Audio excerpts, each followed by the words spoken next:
Thought I'd show you this. This is the axle, the rear axle out of my 1925 Doctor's coupe. I'm going to take it all apart and go through it because it needs, it's never been rebuilt as far as I know. So I'm going to be doing that here, and I'm going to use most of this. In fact, I'm going to use all of this in the Speedster. So I just wanted to show you this. That's what's nice about having this old bolt car. I bolt this onto here, and now getting this on here, instead of having to lift this up on here, I brought this table down to it and put that on. Now I can take this apart on here, and it'll be a lot easier to do.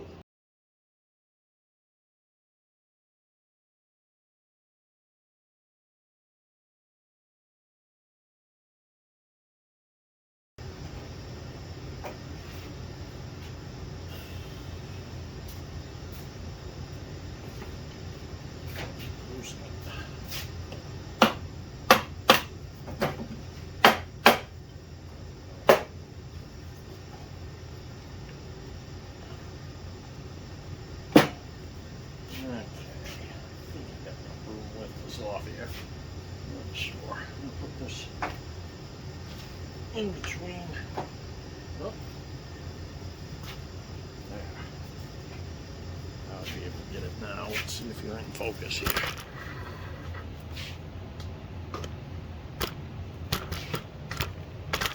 So I'm gonna lift this up.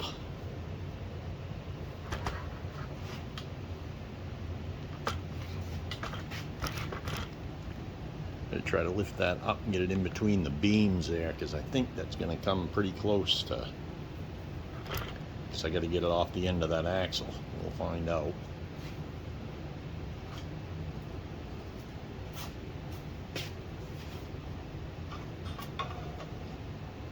There we go. I got it.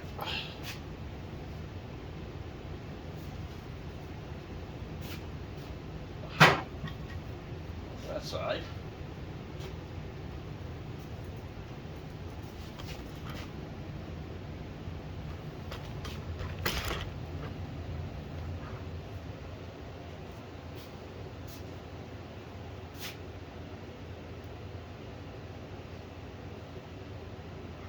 There's an old piece of seal. That was an old seal that was stuck in there.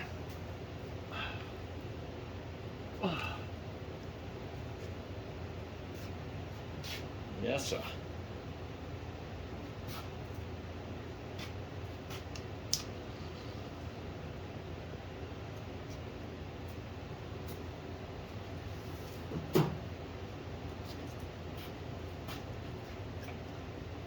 See what these got for bearings in them.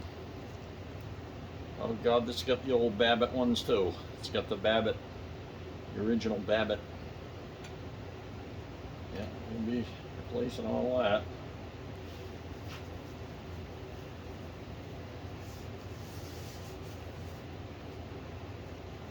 That shaft off here.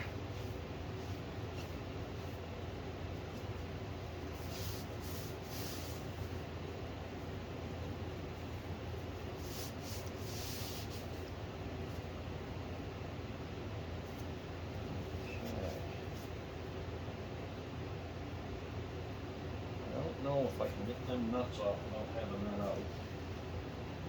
So, I'll give it a shot. I may not be able to get them off. If I could, I'd just pull this half off and then pull the other half out. Let's see what we get here. Oh boy, some more safety wire.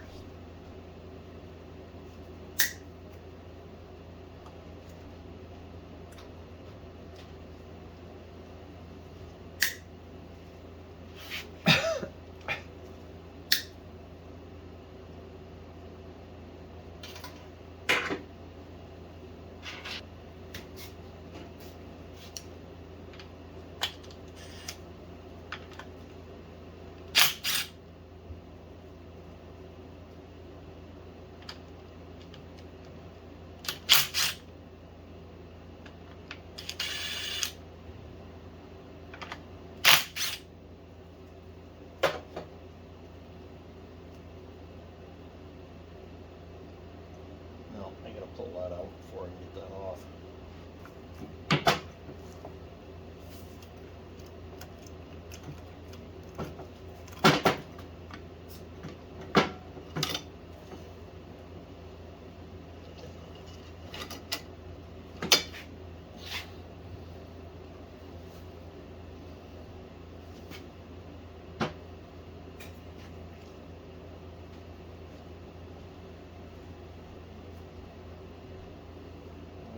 Babbitt bearing, see how that goes in there? That's between the two steel washer type bearings. So okay.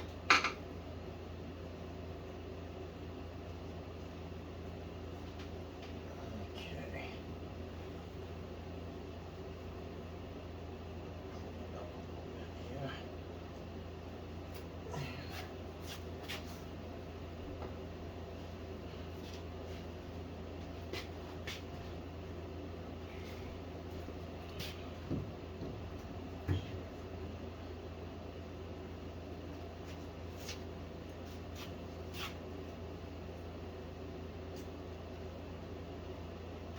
Bunch of that damn shitty oil in there.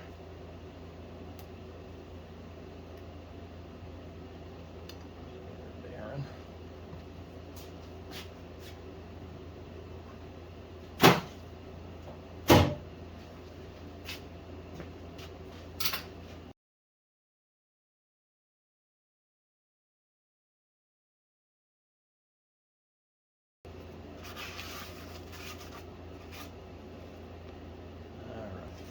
There, I got that out.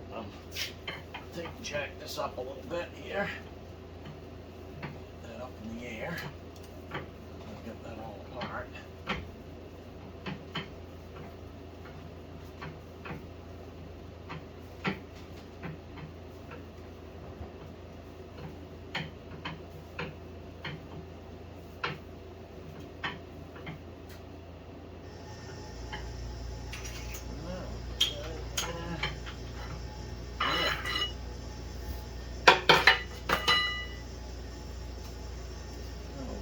Taking that apart.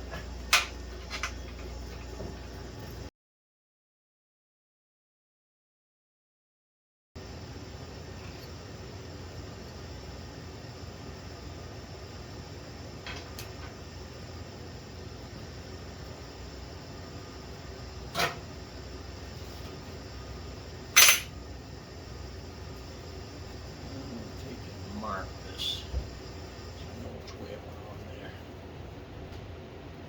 Matters, but let's do it right here.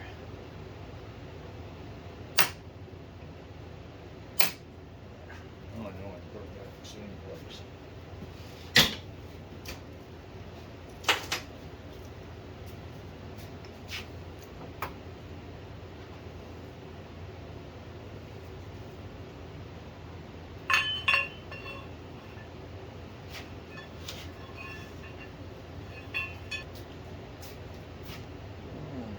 Try it, yes.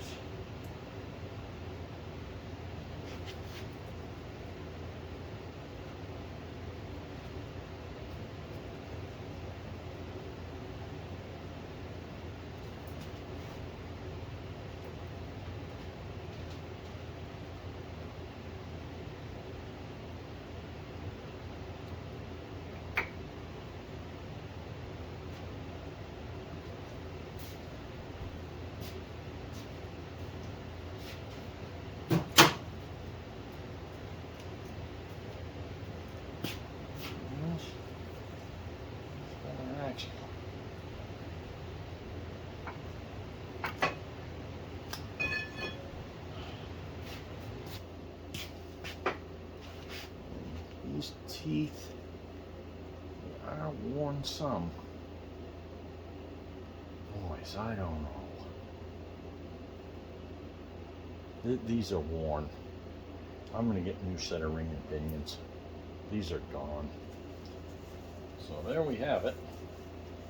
I'm going to take and clean all this stuff up. I'll be bead blasting stuff, and I'm definitely going to get a new ring and pinion, because there's no sense in frigging around here. I'm not going to put this all together with nice new parts and a completely rebuilt engine, and put it in a shitty rear end so it dies out going up a hill somewhere. No.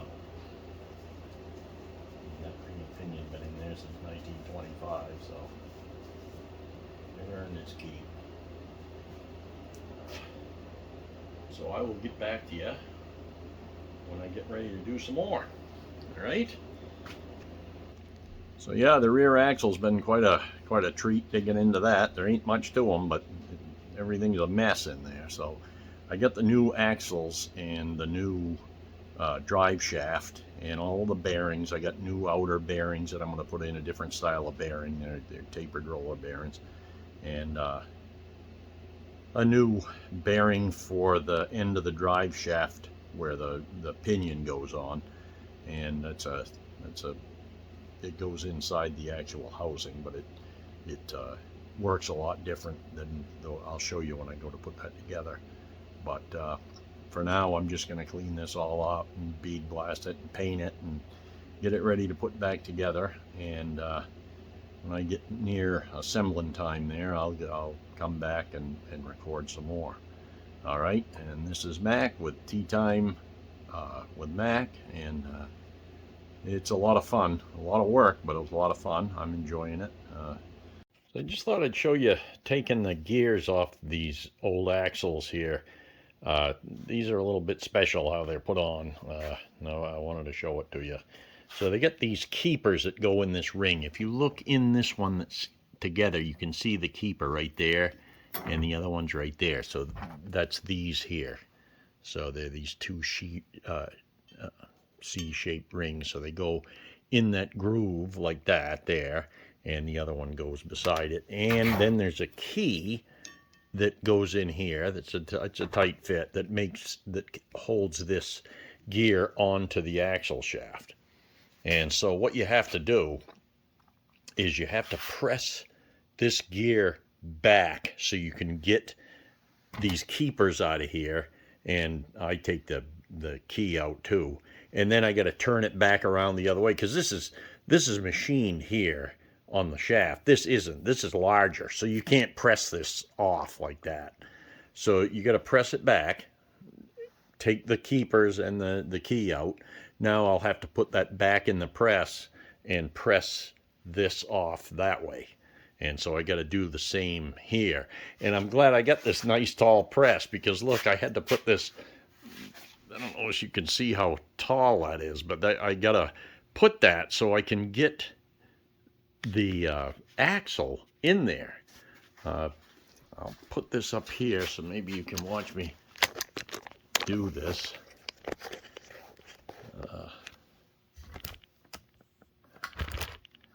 So you can get a rough idea of what this looks like.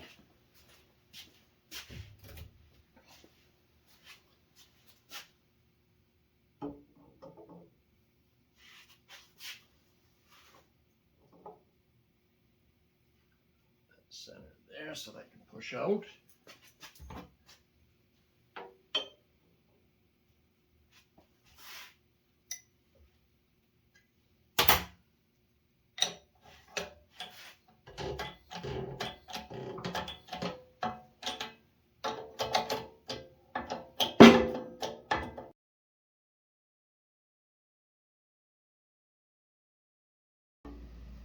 Yep. So as you can see, whoop, one of the things fell off. These clips come right out of that groove there. And then the key, I take that out, and that's it. There, now I got the press back up here, and I've turned this around, and I'm going to press this back through this way.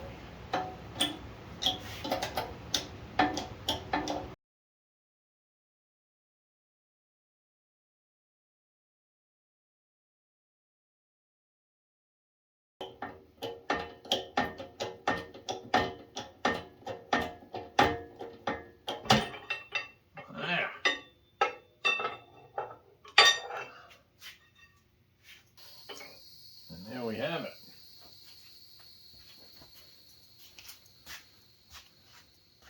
This gear's still in good shape. They usually are. It's in with the spider gears there. It's on the end of the axle shaft. So I'll be reusing that, and I do the other one there. I'm going to bead blast it, clean it up good. I got new axles for it, so we'll be yarding out these old axles. Pretty well shot.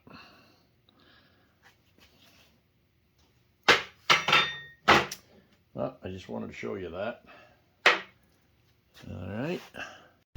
I just wanted to show you pulling these pins out now. These are the pins here that hold these thrust plates in here, these steel thrust plates. There was one on this side. I took it out. I'm going to show you how to take these out because these are bottomed in these axle housings. And I just wanted to show you how to take them out quick because these are the replacement pins here, and they're shaped like this. They got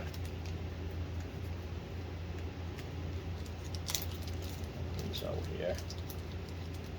They're shaped like this. This is the size that fits in to the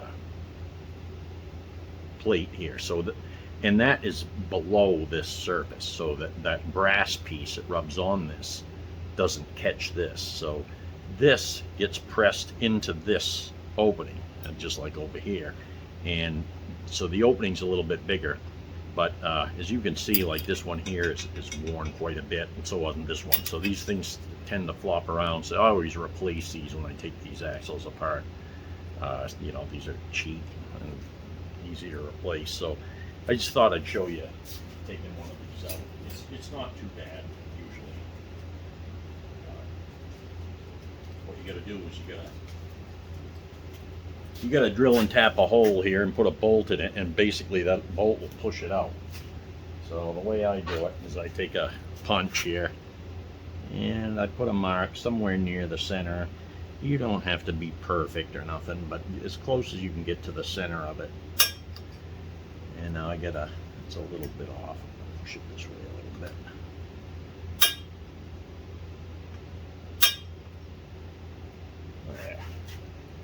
And I always put a center drill in, and I spot it with a center drill first, and it gives the drill something to follow. Otherwise you wind up walking way off on it, and it's okay if you walk off a little. Like if you look at this one I just took out, see how that's walked off. That's not perfectly on center, but it's fine because it didn't hurt anything, because I'm just taking it out and throwing it away. So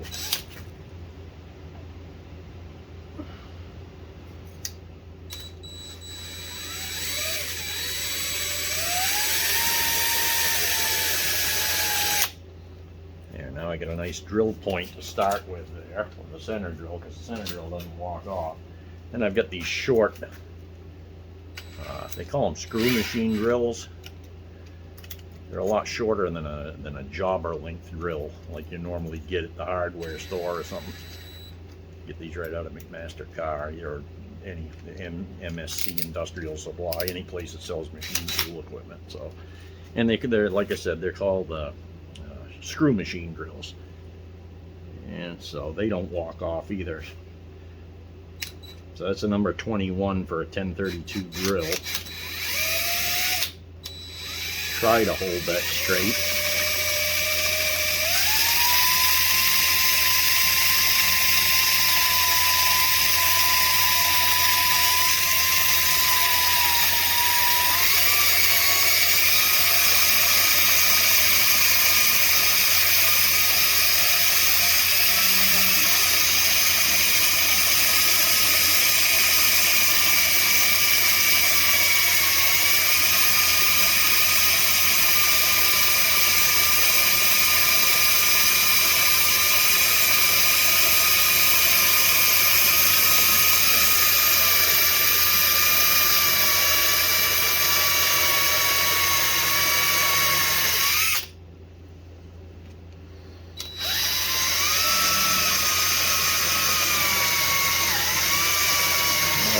I just broke through. And I'll get the air compressor and blow those chips out of there.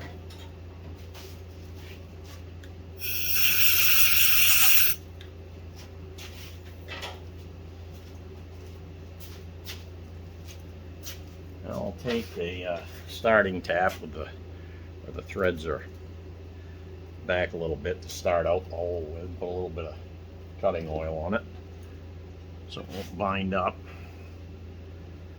And then just put some threads in this.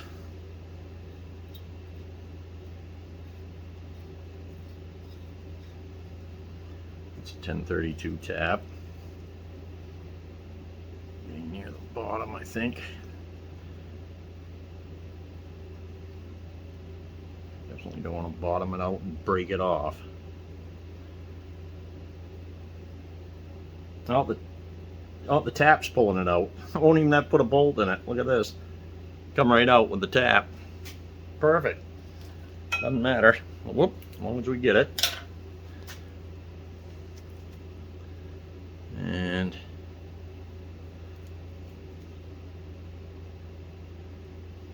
get a pair of pliers. I'll put this in place here. There you have it. I was taking the pin out. I didn't even need to use a bolt. The other one I had to use. So I just got a socket head cap screw, and I just ground down the end a little bit of a taper there so it wouldn't mushroom out. I couldn't get it out, and had to drive that through the other one, and that hit the bottom and that pushed it out. So either way works fine. So that's how I just wanted to show you taking those out, and I'm going to do the same to the other side there and to the part that goes in there. They've each got a pin in one end of them. So yeah, I just show you that. I just wanted to show you this this wheel off the Speedster. I'm rebuilding. I was afraid it would be a mess when I saw these. Look how loose these spokes are. These are a complete mess. So I'm going to have to replace all these. Whoever did this did a really shitty job. These are all afloat, and these hubs are a mess too. I'm just going to replace all the spokes, all the hubs.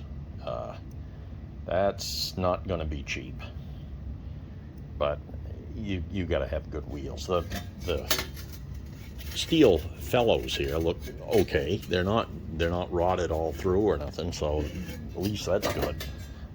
But these spokes are a mess.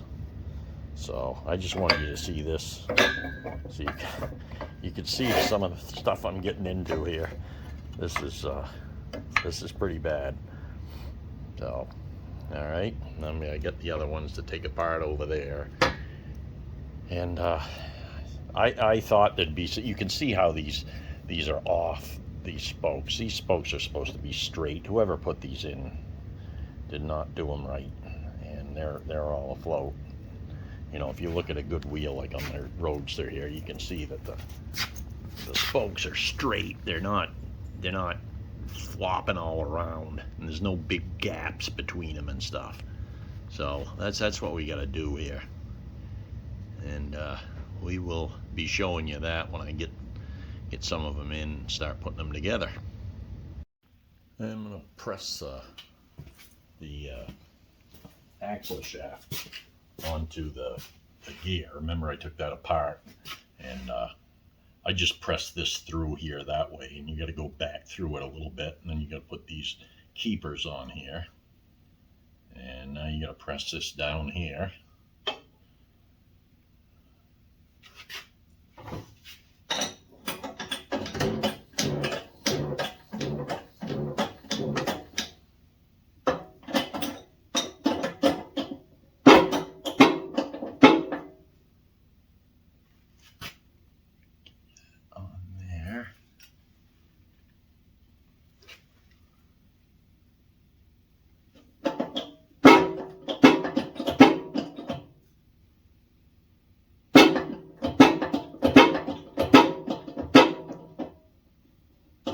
Press that into the bottom.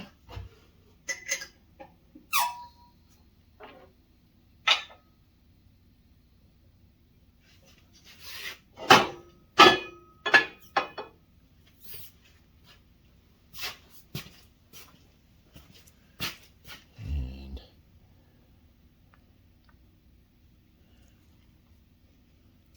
oops, now you can see the keeper on here. it'll come into focus. See the split.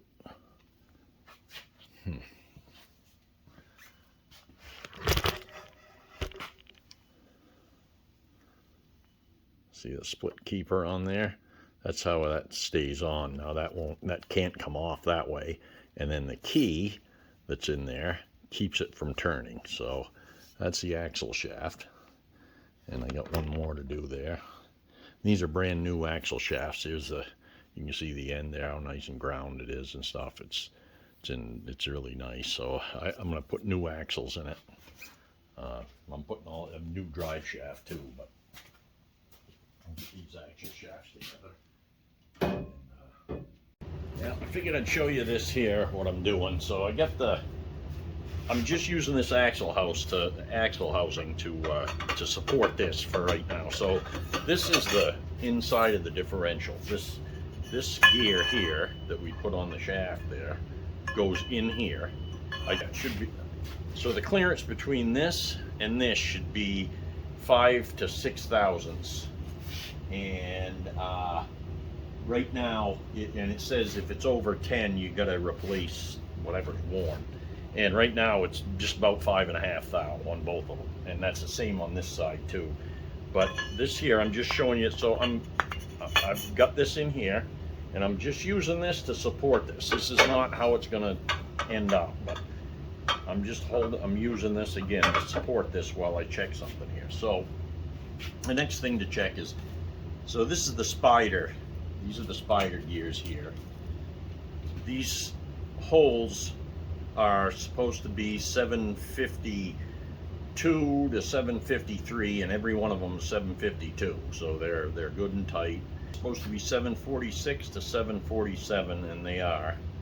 And these are supposed to be 622, and they are. So these fit in here like this here, and the gears go on here when this is put together like this, and that gets put in there, and then this, the shaft spin here. So that's the spider assembly. But in this spider assembly is this thrust washer.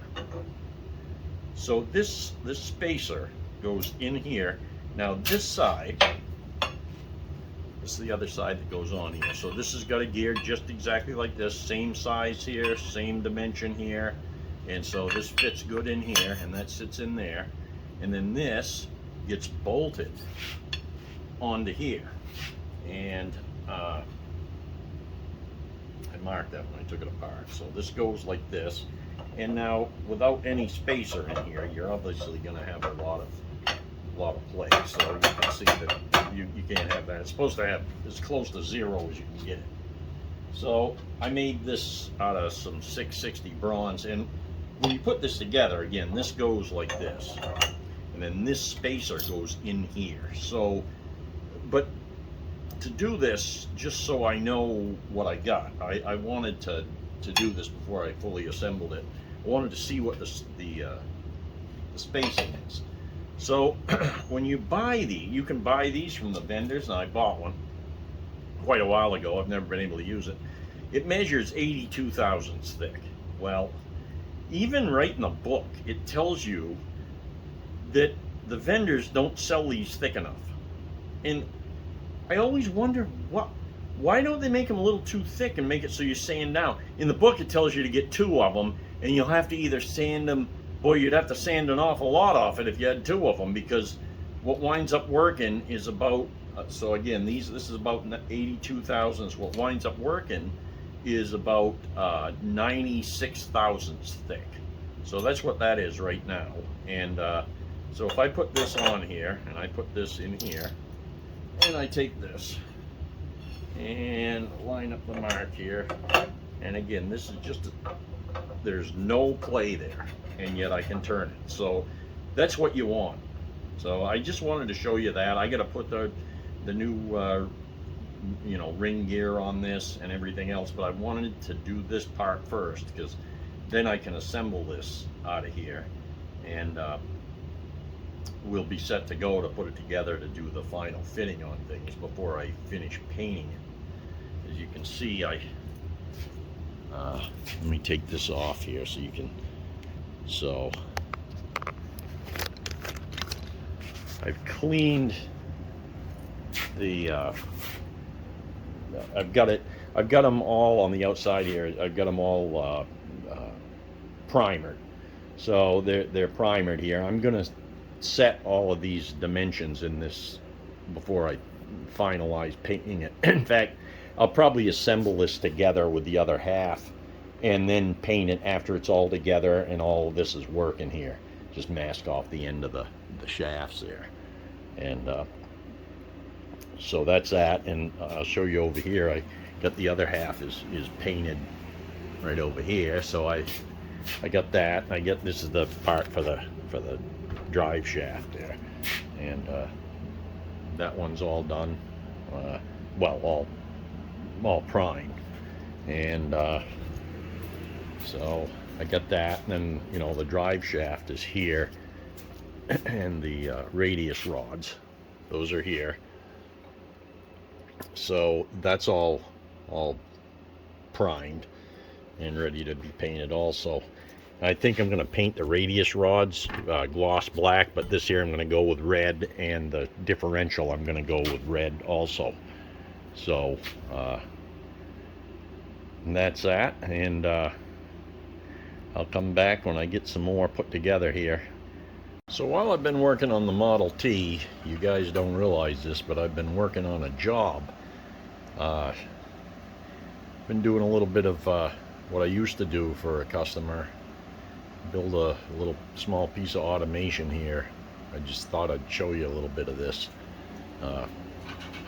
This is the first start of putting it together there. These are rollers, and these tubes turn in these rollers, and this reflects light, heat back up onto a plastic tube. I'll show it to you when it's together a little more. This here moves up and down. You can see the bearings there.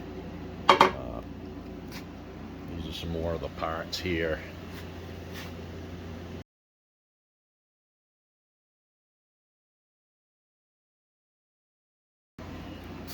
The other part, this is the guard frames here. This is the base frame here, and the tabletop. And then I did all of these parts over here. I got these, so you get these little gripper jaws here that are on these pneumatic grippers. And I got these different parts here, you know, and this is all to stretch a tube. Here's what one of the tube looks like. So I've been working on this right along with the Model T. So you know, I've been pretty busy.